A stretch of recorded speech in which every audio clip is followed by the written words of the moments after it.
La primera pregunta es, ¿qué imagen tiene de Magallanes? ¿Qué imágenes le trae estar aquí en esta zona tan extrema? Bueno, una imagen y una sensación, una sensación de una amplitud espacial enorme, ¿eh? Una idea de que aquí se ve la Tierra curva, ¿eh? Cuando uno se para ahí en alguna zona de altura en Punta Arenas, no tiene idea que se ve curvo. Bueno, tal vez sea así, ¿no? Pero es una imagen de amplitud espacial enorme, ¿eh? Y eso es muy atractivo. ¿Usted había tenido otras oportunidades? ¿Había venido aquí a Magallanes? Sí, vine muchas veces cuando filmé la película Sueños de Hielo, porque de aquí salimos a la Antártica y volvimos desde la Antártica y luego los hielos que trajeron quedaron aquí por mucho tiempo, entonces seguimos viniendo.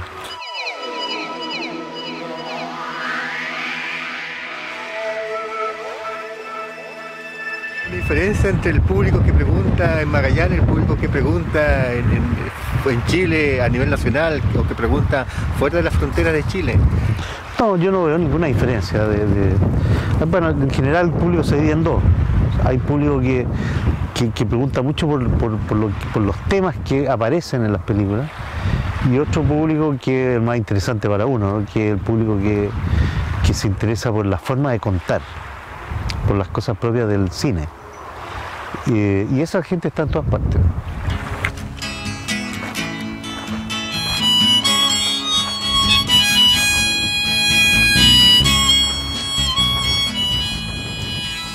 ¿Usted estudió arquitectura? Sí, estudié casi 3 años en Santiago, en la Universidad Católica.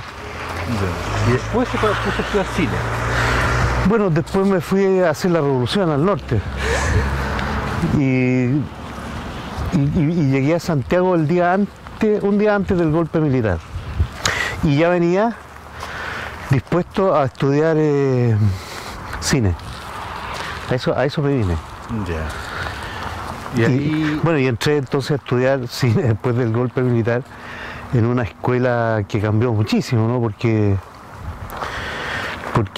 bueno, se fueron todos los cineastas al exilio y la escuela quedó muy vacía, ¿no? Y es una carrera que comenzó a terminarse también, ¿cierto? Bueno, desde el año 74 ese fue el último año de ingreso de estudiantes. Entonces el 79 cuando salimos ya ahí se cerró, dejó de existir. Pero a pesar de lo que pasó y de que se fueron todos los cineastas, alcancé a tener buenos profesores importantes que fueron, bueno, Alicia Vega fue una profesora importante en apreciación de cine, ¿eh? En ese tiempo era, imagínate,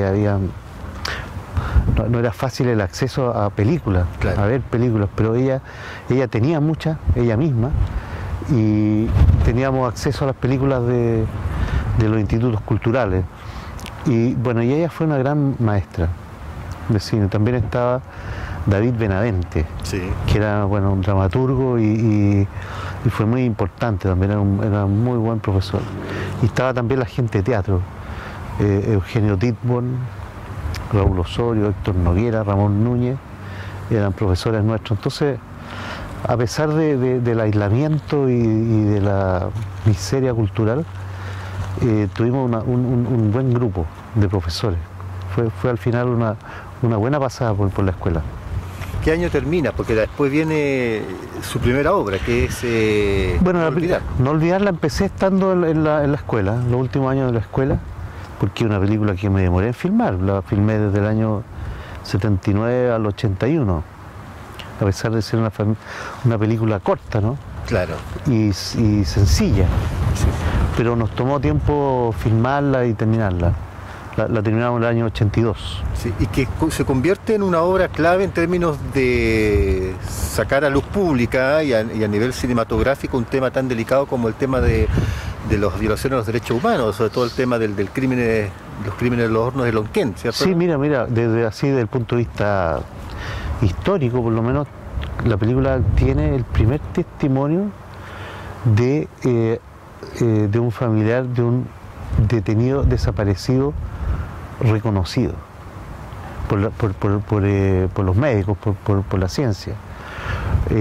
Y entonces es la primera vez que se comprueba que un detenido desaparecido no es un desaparecido, sino que es un hombre asesinado por agentes del Estado.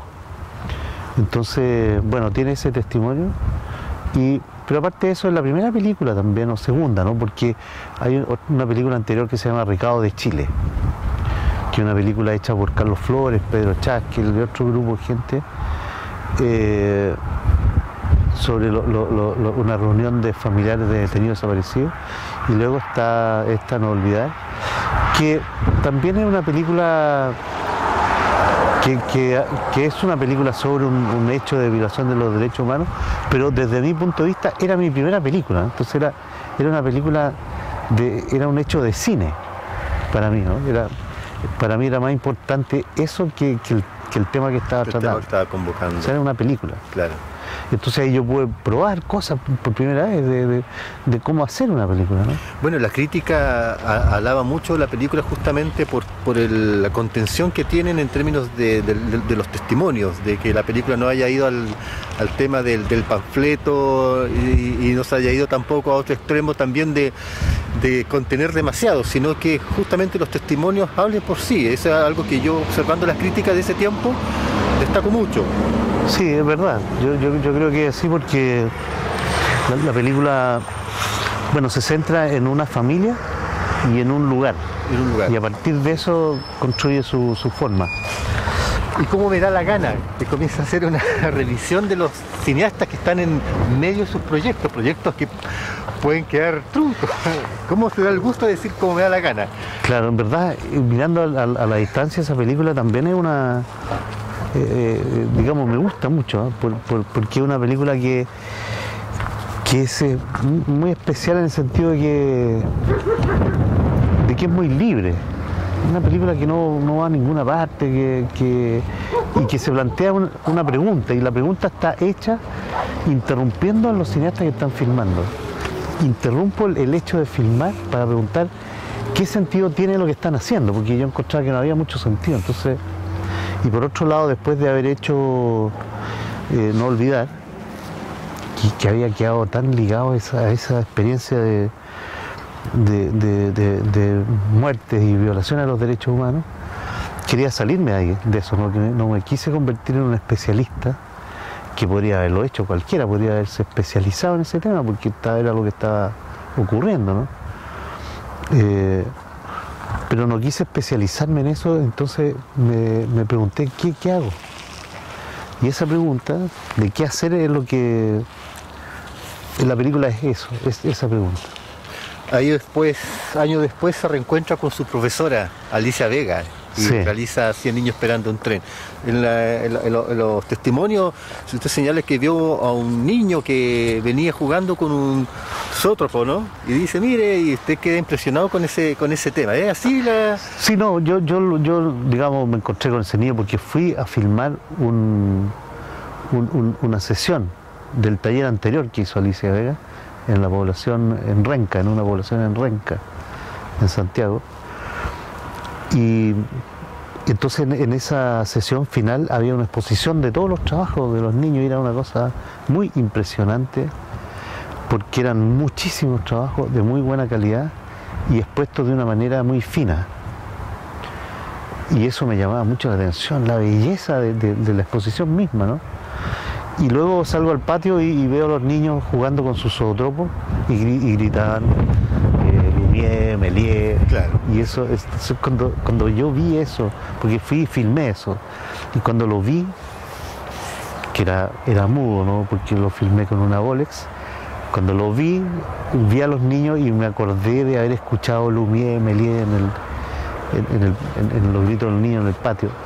Y dije, aquí tengo una película, tengo que hacer una película con esto. Fue un gran encuentro con él. O sea, de ahí salió la película, de haber mirado y visto eso. Se ha convertido en una obra emblemática, 100 niños esperando un tren, por muchos elementos, el tema de la educación, el contexto, el retrato de época. Es una época también de transición, comienzan los últimos años de la dictadura, y finalmente es una obra que hasta el día de hoy se sigue proyectando, se sigue mostrando a nivel nacional e internacional. Sí, es una película... ocurre allí? Y la misma crítica del momento en que se estrena dice que es una obra, un documental, posiblemente uno de los grandes documentales de Chile, la crítica del año 88. Sí, es una película muy vigente, porque se puede ver hoy día tal como se veía apenas se hizo. Emociona de la misma manera, impresiona igual, se percibe la belleza de la misma película igual. Entonces es una película que tú la das y lleva público, y el público va a salir contento siempre. Así lo he experimentado en muchos países, ¿no? Ahora yo vengo llegando de Brasil, donde me invitaron con esa película, solo con esa. Y era impresionante ver cómo se percibe la película, cómo se acoge y se valora.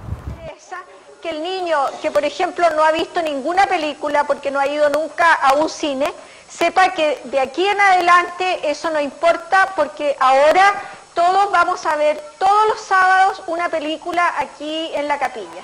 Entonces quisiéramos que ustedes todos los sábados... Es un taller de gran calidad, donde están los aspectos humanos, éticos de Alicia, ¿no? Ahí al desnudo. Por otro lado están los niños, que son unas lindas personas. Ahí es cuando se sienten acogidos, se manifiestan y se expresan, y son lindas personas que se ve como son. Y luego está la película también, que en sí misma es una película que está muy bien hecha, creo yo, que cuenta de un modo documental y poético esa realidad. Entonces se juntan por lo menos esas tres cosas que hacen de la película algo que tiene mucha consistencia. Tauma en griego quiere decir maravilla, y tropo quiere decir que da vuelta, que gira. Yo siento una continuidad en la cual voy explorando cosas que me llaman la atención y voy buscando la forma. Cada película va encontrando también su propia forma, pero a pesar de que son distintos periodos, distintas épocas, y se da de un modo distinto o único también esa ecuación entre realizador y realidad que observa, se mantiene una forma de hacer las películas que son películas de rodaje largo, de películas que están hechas sin apuro, que se nota que no están hechas para nadie, digamos, no hay que satisfacer ningún interés, claro, sino que es una exploración genuina.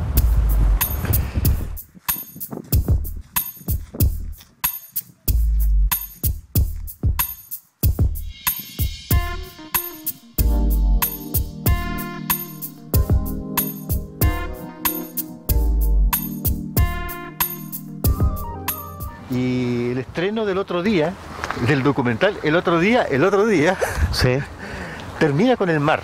Y el mar siempre ha tenido como una imagen muy poética en muchas películas, en Truffaut, en La Ley de la Calle, donde el mar termina siendo como algo liberador. Y me llamó mucho la atención que usted señalara que justamente el tema de terminar allí tuviera algo también liberador. ¿Es así? Claro, quién sabe qué es lo que será, ¿eh?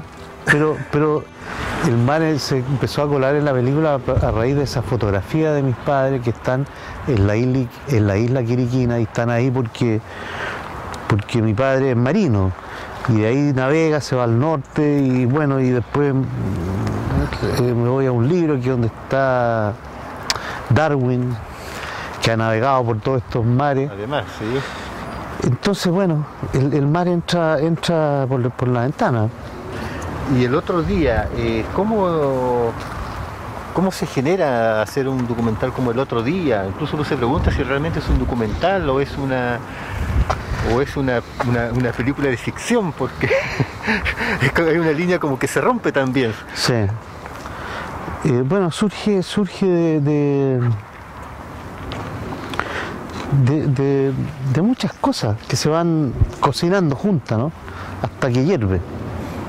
Y una de esas es, bueno, son la obsesión que se produce con las imágenes, ¿no?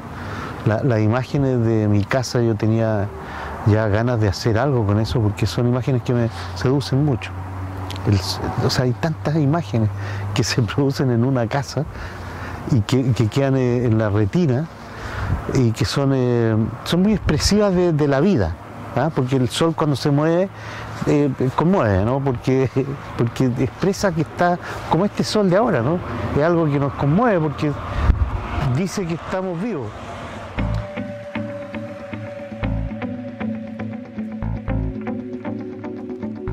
Me gusta esa idea que uno está en algo y es interrumpido por otra cosa que llama la atención. Y la película es también un juego de interrupciones. Claro. Porque como este camión ahora. El camión, exactamente.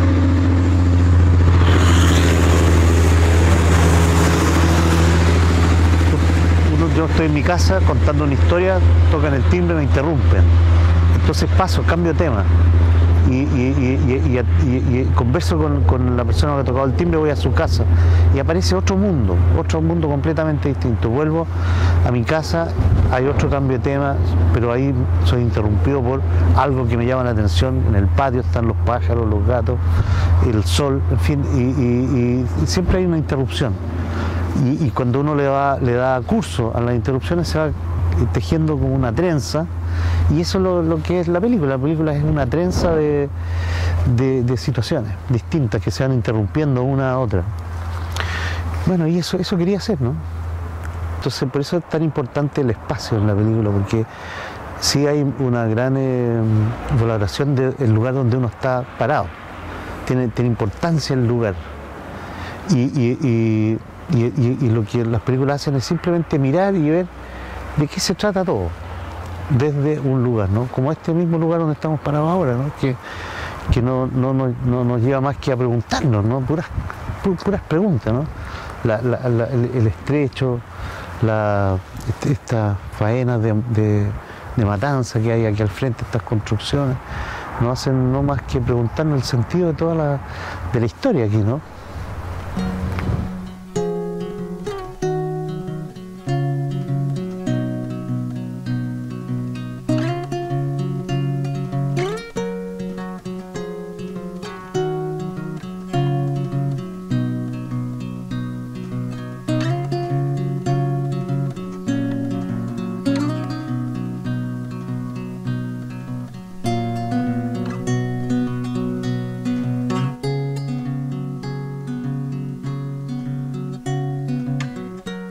Sin gran vacío en todo lo que ves, no le tengas miedo, no hay mucho más que hacer.